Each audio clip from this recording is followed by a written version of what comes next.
Robert Pattinson vous cache des choses depuis des années. Enfin plutôt je devrais dire nous cache des choses. Il raconte aux journalistes des choses qui ne sont tout simplement pas vraies. Et je parle pas forcément d'un petit mensonge isolé.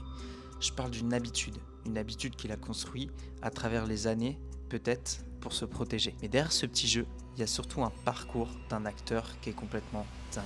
Du vampire scintillant, adoré par toute une génération d'ados, devenu l'un des acteurs les plus respectés du cinéma d'auteur, plus récemment dans The Odyssey de Christopher Nolan. Alors qu'est-ce qui est vrai?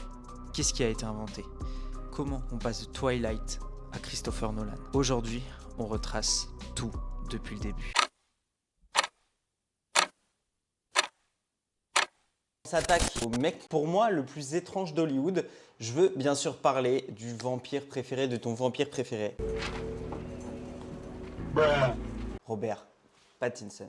Hey, I'm Robert Pattinson. You could call me Rob, I eat hot dogs. Déjà, on va parler un peu de l'enfance de Robert parce qu'il y a tout un mysticisme autour de lui, assez, je trouve, révélateur de sa personnalité. Au final, ce mec est complètement incompris de tout le monde, puisqu'en fait, les gens ne savent tout simplement quasiment rien sur lui. Il va vivre une enfance classique, mais il y a quand même 2-3 choses à savoir.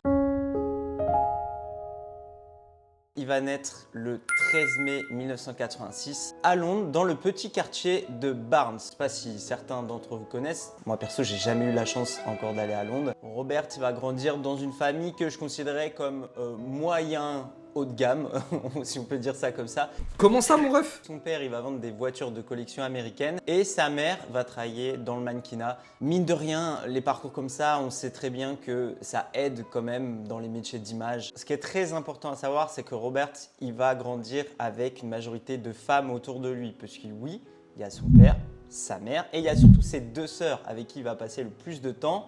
Et l'anecdote qui revient souvent à propos de Robert, c'est que ses sœurs déjà l'habillait en femme à l'époque pour interpréter des petits rôles, des petites scénettes, etc. Très tôt, on va avoir ce côté un peu androgyne qui va ressortir de la personnalité de Robert et qui va faire parler de lui plus tard. Donc, une anecdote assez incroyable que j'ai trouvée, c'est qu'à 12 ans, il va intégrer une prestigieuse école qui s'appelle la Harrow School et il va se faire renvoyer. Et pourquoi notre bon vieux Robert s'est fait renvoyer de cette école? Une idée?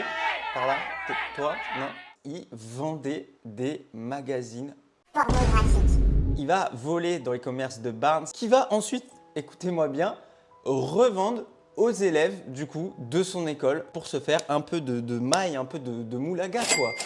Petit coquin ce Robert. À côté de cette passion pour le commerce, il s'est fait aussi pas mal chahuter à cause de son goût prononcé pour le théâtre, que à l'époque, c'était pas perçu comme cool. Sa mère va vouloir mettre Robert au mannequinat, alors il va faire un début de carrière qui lui-même qualifie de catastrophique, puisqu'il avait une DA, je vous dis un peu, entre la femme et l'homme, un look androgyne, et la carrière de mannequin à la flopée totale. Son père lui a dit, il faut pas que tu lâches le théâtre, donc il va s'inscrire à la Theatre Barnes Company. Petit à petit, il enchaîne les petits rôles et il va jouer dans les bars, les restaurants de la ville. Et c'est à ce moment-là que Robert va construire en fait les prémices d'une future très grande carrière d'acteur. Pour la plupart des gens, Robert, il a commencé avec le rôle de Cédric Diggory dans Harry Potter. Alors que c'est pas la vérité. En fait, la vérité, c'est qu'il a enchaîné 2 petits rôles au cinéma. On parlait plus de figuration à l'époque. En 2004 avec Ring of Nibelungs. Juste après, il va enchaîner avec Vanity Fair. Là, c'est la cata pour le petit Robert. Petit Robert, ça me fait penser au dictionnaire. Bonjour les jeunes. C'est la cata pour le petit Robert qui va en fait voir ces scènes complètement coupées au montage et on pourra les retrouver juste dans les bonus du DVD. Donc c'est en 2005 que tout va basculer pour décrocher le rôle de Cédric Diggory dans Harry Potter avec ce rôle, vous savez, de garçon un peu mystérieux, un peu nonchalant. C'est vrai que moi à l'époque je me suis dit putain ce mec a quand même un truc, dégage un truc. C'était pas forcément à l'époque la star incontournable une fois qu'il a fait Harry Potter. Il n'y avait rien du tout qui laissait présager pour Robert qui allait se passer 3 ans plus tard. Et là, on est en novembre 2008. Souvenez-vous, pour mes trentenaires là, comme moi, la folie.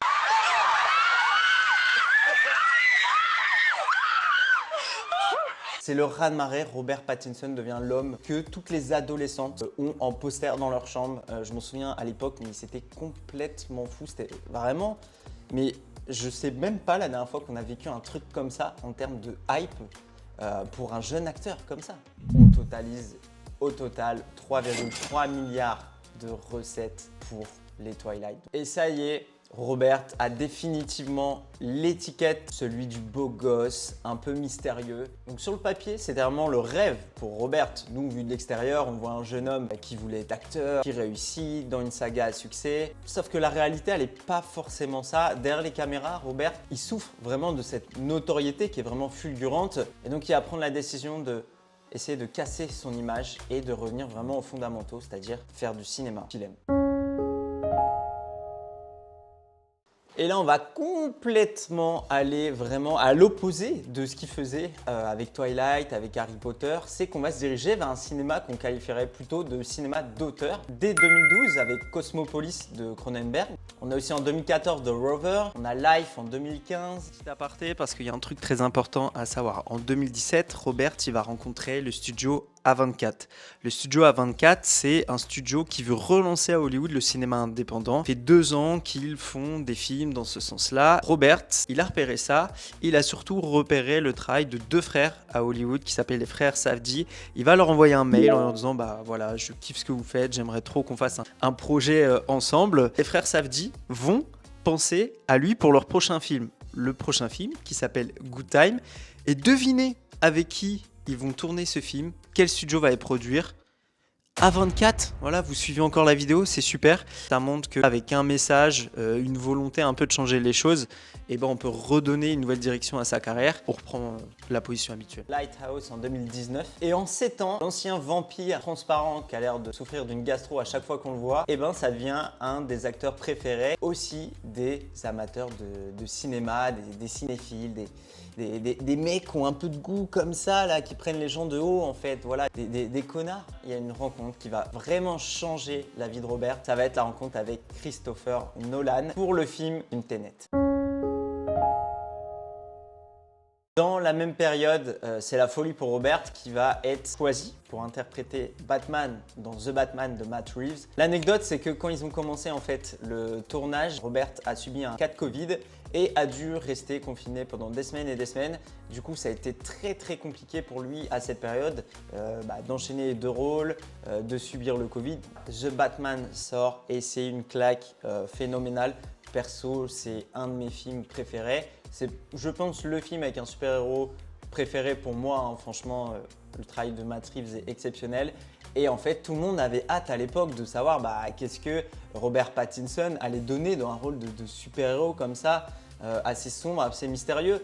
Et au final, les premières images qui sortaient du film, voilà, que vous voyez à l'écran, mais je m'étais dit à l'époque, mais je sens que ça va pouvoir matcher parce qu'il a vraiment un côté dark. Voilà, qui renvoie parfois même sans faire exprès. Résultat des courses, le film était exceptionnel. Lui, il livre une prestation de zinzin. L'étiquette du beau gosse de Twilight a définitivement été rompue. Et en 2025, il continue avec les propositions de cinéma d'auteur puisqu'il va tourner dans le film de Bong Joon-ho, Mickey 17, où là, il va interpréter plusieurs rôles à la fois. Franchement, la presta de Robert, elle est encore une fois géniale. Plus récemment, on a pu le voir à l'affiche de The Drama avec Zendaya, un film que j'ai vraiment adoré, qui est un peu sous-coté. Bon, depuis le début, je vous parle de Robert comme une ascension fulgurante d'un mec qui, à la base, était un peu timide, qui s'est fait quand même malgré les difficultés. Robert, c'est pas juste un mec qui a des qualités. Il a un vice et un énorme vice, le mensonge. Bon, j'ai eu beau chercher, je vous mens pas, je vais faire une vidéo avec les vices cachés de Robert Pattinson, à l'alcool, la drogue. Non, le mec ne boit pas, le mec, je crois, ne fume quasiment pas. C'est plutôt classique en fait, il fait attention à lui. Par contre, le frérot, il ment. Il ment tout le temps. Il ment tout le temps. Lui-même le dit, hein. Il s'est fait une spécialité, c'est de mentir durant les interviews. Et ça, mentir, il l'a fait dès le plus jeune âge en fait, au casting de Twilight. Le producteur avait un peu peur de son accent anglais et il disait que peut-être que ça allait pas matcher avec le rôle d'Edward. Alors qu'est-ce qu'il a fait, Robert ?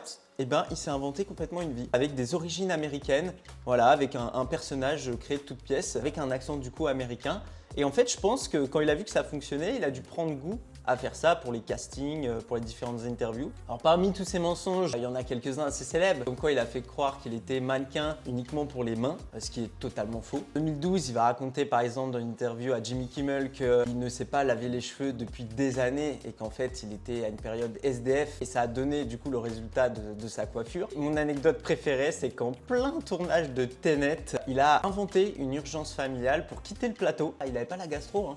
Non, il allait passer les auditions pour The Batman. Il y en a, ils font ça pour du taf, pour aller bosser à Carrefour. Lui, c'était pour aller devenir Batman. Bon, nous y voilà, juillet 2026. Et c'est aussi la raison pour laquelle je fais cette vidéo, puisque va sortir l'un des films les plus attendus de l'année, hein, si ce n'est le plus attendu de l'année, l'Odyssée de son pote Christopher Nolan, dans lequel Robert Pattinson a un des rôles majeurs. Le film va être un énorme banger. Alors peut-être que quand on sortira la vidéo, le film sera déjà sorti. Apparemment, il aurait été un des seuls acteurs parmi tout ce très gros casting à demander le script complet à Christopher Nolan, sinon il ne signait pas. Ça montre aussi, je pense, une certaine maturité sur le fait de ses choix, parce qu'on l'a vu précédemment dans la vidéo. Au final, Robert Pattinson, il a fait un virage à 180 et il fait que des bons choix de carrière. Je pense qu'il fait vraiment des projets qui lui tiennent à cœur.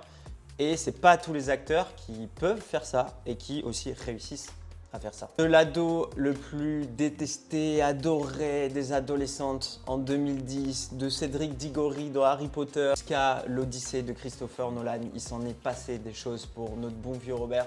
Voilà, dites-moi quel est votre film préféré en commentaire de Robert Pattinson. Merci, voilà, si tu es resté jusqu'ici sur la vidéo, ça fait hyper plaisir. Dis-moi en commentaire qui tu veux que je fasse pour la 3e vidéo.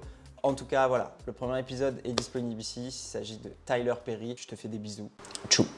Well, you told her when you started shooting, as according to her, that you said, "Hey, I just want you to know, I used to be a pathological liar, but now I'm not a pathological." Which we decided is what a pathological liar would say if they were still a pathological liar. It's such an awful thing to follow around because I have said this to people before. Why would you ever admit this about yourself? It's such a stupid thing to say.